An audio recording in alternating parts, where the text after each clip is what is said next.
প্রিয় দর্শক প্রিয় দর্শক যারা এক্সেল সম্পর্কে কিছুই জানেন না, একবারেই নতুন এক্সেল শিখতে চাচ্ছেন, তাদের জন্য আমাদের এই আয়োজন। আশা করি আপনারা আমাদের রেগুলার ভিডিওগুলো যদি দেখে থাকেন তাহলে এক্সেল সম্পর্কে বেশ একটি ভালো ধারণা নিয়ে আপনি প্রফেশনাল লেভেলের এক্সেলে কাজ করতে পারবেন। তো কথা না বাড়িয়ে চলুন শুরু করা যাক। আমাদের ডেস্কটপে আসার পরে আমরা এক্সেল ফাইলটি কোথা থেকে নিব, কিভাবে নেব, আমরা সেই সম্পর্কে জানব। প্রথমেই আমরা জানব এক্সেল কিভাবে নিতে হয়। এক্সেল কিভাবে নিব সেটা হচ্ছে কার্সারটা মধ্যখানে থাকা অবস্থায় ল্যাপটপ অথবা পিসিতে এখানে কার্সার থাকার পরে আমি রাইট বাটন ক্লিক দিব। রাইট বাটন ক্লিক দেওয়ার পরে দেখুন নিচে একটি অপশন রয়েছে নিউ। নিউ অপশনে যাব। নিউ অপশনে যাওয়ার পরে অথবা নিউতে আপনি ক্লিক দিবেন। নিউতে ক্লিক দেওয়ার পরে দেখুন এই পাশে অনেকগুলো অপশন চলে আসছে। এখানে আমাদের যেই প্রোগ্রামগুলো ইনস্টল দেওয়া আছে আমার পিসিতে সেই প্রোগ্রামগুলো এখানে শো করতেছে। তো আমি এখান থেকে মাইক্রোসফট এক্সেল এটি সিলেক্ট করে নিব। হয়ে গেল আমার এক্সেল ওপেন। এক্সেল ওপেন হয়ে যাওয়ার পরে এখন কথা হচ্ছে যে এক্সেল তো আমার ওপেন হলো, এই এক্সেলটিকে আমি আমার নিজের প্রোগ্রাম অনুযায়ী অথবা নিজের কাজ অনুযায়ী আমি একে নেম দিব। তো কিভাবে আমি এটাকে নেম সিলেক্ট করব এক্সেলটাকে? এক্সেলে নেম যেভাবে সিলেক্ট করব তা হচ্ছে এক্সেলে কার্সারটা রাখবো, রাখা অবস্থায় আমি রাইট বাটনে আবারও ক্লিক দিব। রাইট বাটনে ক্লিক দিয়ে নিচে দেখুন রিনেম একটি অপশন রয়েছে, ডিলেটের নিচে রিনেম। রিনেমে আমি ক্লিক দিব। রিনেমে ক্লিক দেওয়ার পরে দেখুন এক্সেলের লেখাগুলো, নেম লেখাগুলো সব সিলেক্ট হয়েছে। এটি আমি ব্যাক স্পেস অথবা ডিলেট যে কোনো একটি দিয়ে আমি এটাকে ডিলিট করে দিলাম। এখন আমি ইচ্ছে অনুযায়ী আমার এক্সেল ফাইলটির নাম লিখে দিলাম ABCD। আমি আমি আমার মতো করে একটি নাম লিখে দিলাম। চাইলে আপনারা আপনাদের ইচ্ছে মতো প্রোগ্রাম অনুযায়ী এটি নাম করে নেবেন। এরপরে লেখার পরে এন্টার বাটন দিব। এক্সেল ফাইল তৈরি শেষ, এক্সেল ফাইলের নামও আমার শেষ। এখন আমি এটিকে ওপেন করব। এক্সেল ফাইলটি ওপেন হচ্ছে। এক্সেল ফাইলটি ওপেন হলো। এক্সেল ফাইলটি ওপেন হওয়ার পরে আমি এটিকে বড় করে নিচ্ছি। এখন আমাদের কাজটা কি? এখন আমাদের কাজটা হচ্ছে মেইনলি কাজ হচ্ছে আমরা যে কোনো সফটওয়্যার মাইক্রোসফট এক্সেল বলি আর ওয়ার্ড বলি, ওপেন করার সাথে সাথেই মনে হয় যে আমরা অনেক কিছু লিখি, তাই না? তো এখানেও চলুন লেখা শুরু করি।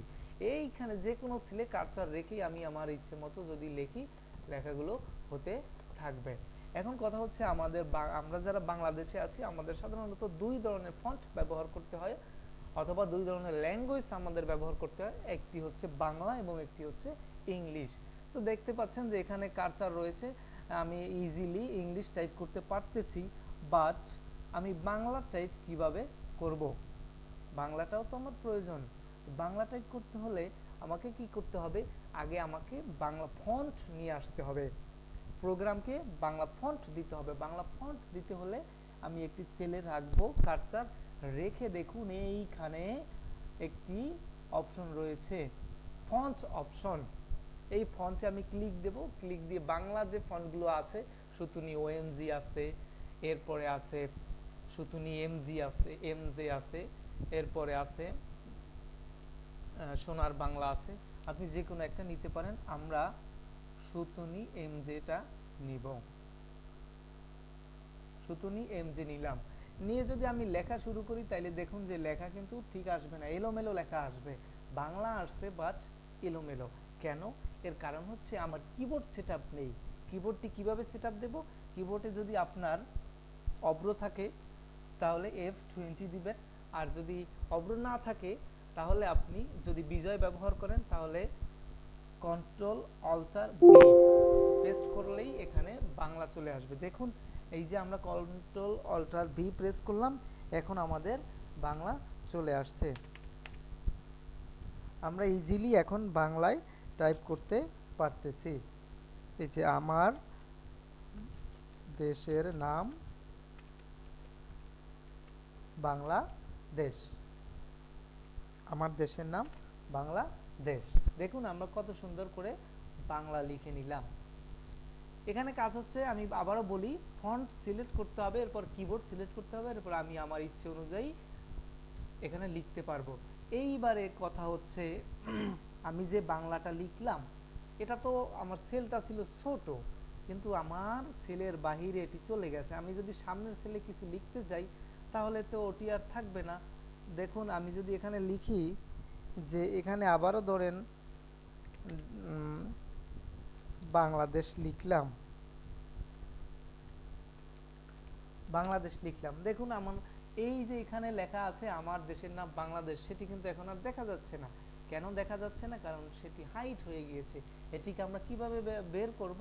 দেখুন এটিকে আমরা বের করতে হলে এখানে কার্সারটি রাখবো, এই যে উপরে একটি রেখা রয়েছে সোজা গ্রেডিয়েন্ট, এই গ্রেডিয়েন্ট বরাবর রেখে আমি দুটো ক্লিক দিব, মাউসে দুটো ক্লিক দিলাম। দেখুন পুরো সেলে এই লেখাটুকে যতটুকু জায়গা প্রয়োজন সে তার ইচ্ছে অনুযায়ী এই জায়গাটা নিয়ে নিছে। এখন কথা হচ্ছে যে আমি একটি একটি করে সেল কতক্ষণ ভরে এভাবে করব, তাহলে কি করব, পুরো সেলটি সিলেক্ট করব। পুরো সেল সিলেক্ট করতে হলে আমাকে কি প্রেস করতে হবে, control A, control A select, control A paste করলে আমার পুরো ওয়ার্ড শিটটা সিলেক্ট হয়ে যাবে। এরপরে যদি আমি এখানে যাই, এখানে গিয়ে দিলাম, এখন যতগুলো ওয়ার্ডে আমার যার যতটুকু জায়গা প্রয়োজন ছিল সে অতটুকু জায়গা নিয়ে নিচ্ছে। তো পুরো ওয়ার্ড বোর্ডটি সিলেক্ট করার জন্য আমাকে কি প্রেস করতে হবে, কন্ট্রোল এ, অথবা এই যে কর্নারে যে স্পেসটি রয়েছে বা জায়গাটি রয়েছে এখানে সিলেক্ট করলে আপনার পুরো ওয়ার্ড বুকটি সিলেক্ট হয়ে যাবে। আচ্ছা, আমরা এক্সেলে আসলাম, এক্সেল ফাইল তৈরি করলাম, নিজের নাম লিখলাম, এখানে বাংলায় লিখলাম, ইংলিশে লিখলাম। এখন আমরা শিখব কিভাবে এই ফন্টটিকে, আমার ছোট আছে একটু ফন্ট বড় করতে হবে। কিভাবে বড় করব, এই যে দেখুন এখানে একটি অপশন রয়েছে ইনক্রিজ ফন্ট সাইজ, এখানে আমি ক্লিক দিয়ে দিয়ে দিয়ে ফন্টটাকে বড় করতে পারি। আবার পাশেই রয়েছে ডিক্রিজ ফন্ট সাইজ, এখানে ক্লিক দিয়ে দিয়ে আমি ফন্ট সাইজটাকে ছোট বড় করতে পারি। এর বাহিরেও রয়েছে পাশের সংখ্যা, এখানে দিয়ে আমি আমার কাস্টম অনুযায়ী আমি এটিকে সাইজ তৈরি করতে পারি। এখানে আপনার যত সাইজ প্রয়োজন হয় লিখে দিবেন, সাইজ হয়ে যাবে। প্রিয় দর্শক, আমরা এক্সেলে অনেক ফাইল এলোমেলোভাবে শিখলে আমরা কিছুই শিখবো না, তাই ধারাবাহিকভাবে আমাদেরকে শিখতে হবে। আমরা এক্সেলে লেখালেখি শুরু করতে পারলাম, বাংলায় লিখতে পারলাম, ইংলিশে লিখতে পারলাম। এখন কথা হচ্ছে আমরা বাম দিক থেকে শুরু করব। হোম মেনুর বাম পাশে রয়েছে কাট, কাট, কাট মানে কি, কাট করা, কেটে ফেলা। দেখুন আমরা যদি এই লেখাটি কাট করি, কাট করতে হলে আমি এখানে কার্সারটি রেখে এই কাটে ক্লিক দিলাম, কাট সিলেক্ট হয়ে গেল। অথবা আমি আরও একভাবে কাট করতে পারি, সেটি হচ্ছে এর সংক্ষিপ্ত form control C, control X দিলেও এটি কাট সিলেকশন হয়ে যায়। এরপরে আমি এক জায়গায় নিয়ে আসলাম, এখানে এসে আমি পেস্ট করব দুটি সিস্টেমের একটি হচ্ছে রাইট বাটন ক্লিক করে আমি এখানে পেস্ট করতে পারি।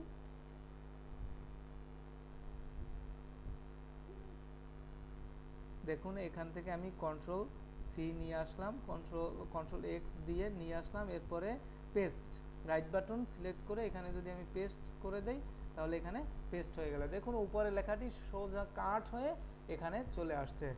তাহলে দেখুন কন্ট্রোল এক্স দিলাম এবং সংক্ষেপে কিভাবে এটাকে পেস্ট করব, কন্ট্রোল ভি দিয়ে নিচে পেস্ট করলাম, অর্থাৎ উপরের লেখাটি কাট হয়ে নিচে চলে আসলো। এখন দ্বিতীয় নাম্বার অপশন হচ্ছে আমার কপি। কপিটা কি, কপি হচ্ছে কোনো জিনিসের পুনরাবৃত্তি করা, একই জিনিস বারবার তৈরি করা। যেমন এই লেখাটি আমার বারবার প্রয়োজন, তাহলে আমি কিভাবে কি করব, এটাকে কপি করব।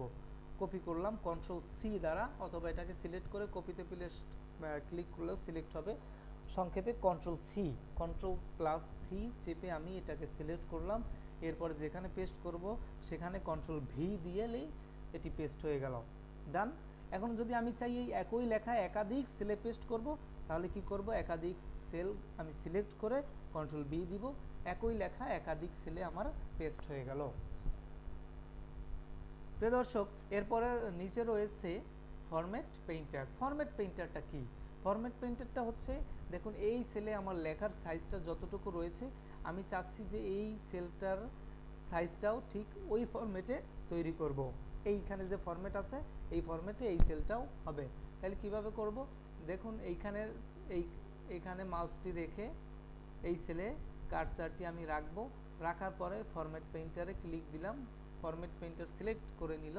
এখন আমি যেখানে ওকে যোগ করে দিব সেটা ওই ফরম্যাট অনুযায়ী এখানে হয়ে গেল। দেখুন এই অক্ষরগুলো আমার ছোট ছিল, কিন্তু এইখানের ফরম্যাট পেইন্টারটা আমাকে, এইখানের ফরম্যাটটা আমি নেওয়ায় ওই লেখাটিও আমার সেভাবে বড় হয়ে গেল, একই ফরম্যাটে তৈরি হয়ে গেল।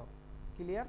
তো আজকে আমরা শিখলাম এক্সেল ফাইল কিভাবে তৈরি করতে হয়, এক্সেল ফাইলে কিভাবে রিনেম করতে হয়, এক্সেল ফাইল ওপেন করে কিভাবে লিখতে হয়, এর ফন্ট সাইজ ছোট করতে হয়, বড় করতে হয়, বাংলায় কিভাবে লিখতে হয়, ইংলিশে কিভাবে লিখতে হয়, আমরা এগুলো শিখলাম। ইংলিশ ফন্ট সাইজ হচ্ছে অফিসিয়াল সাইজ, আপনি এটা ব্যবহার করতে পারেন, টাইম অফ নিউ রোমান্স অথবা ক্যালিভিরিও ব্যবহার করতে পারেন, অ্যাজ ইউর উইশ। এরপরে আমরা শিখলাম হোম মেনুর বাম দিকের অপশনগুলো কাট কিভাবে করে, কিভাবে কপি করে এবং ফরম্যাট পেইন্টারের কাজ কী, এগুলো আমরা শিখলাম। এবং টোটাল ওয়ার্কবুকটাকে আমি কিভাবে সিলেক্ট করতে পারি কন্ট্রোল এ দ্বারা, সেটি আমরা শিখলাম। এরপরে আমরা শিখব ছোট একটি বিষয়, আমরা কিভাবে ব্যাক যাব। একটি কাজ করে ফেললাম, এটি আমার দরকার নেই, ভুল হয়েছে, আমি পিছনে যাব, তাহলে কন্ট্রোল জেড দিয়ে আমি পিছনে যেতে পারি। এখন মনে হচ্ছে যে কন্ট্রোল জেড দিয়ে পিছনে আসলাম, আবার সামনের দিকেও যেতে হবে, তাহলে কি করব, কন্ট্রোল ওয়াই দিলে আবার আমার সামনের দিকের তথ্যগুলো চলে আসবে, এবং কন্ট্রোল জেড দিলে পিছনে চলে আসবে ব্যাক, এবং কন্ট্রোল ওয়াই দিলে সামনে চলে আসবে। আমাদের এক্সেলের ক্লাসগুলো ধারাবাহিকভাবে থাকবে, একদিনে অনেক কিছু শেখা যাবে না, তাই আজ এতটুকুই প্র্যাকটিস করতে থাকুন এবং নেক্সট ক্লাসের জন্য অপেক্ষা করুন। ইনশাল্লাহ দেখা হবে নেক্সট ক্লাসে। ভালো থাকবেন, আল্লাহ হাফেজ।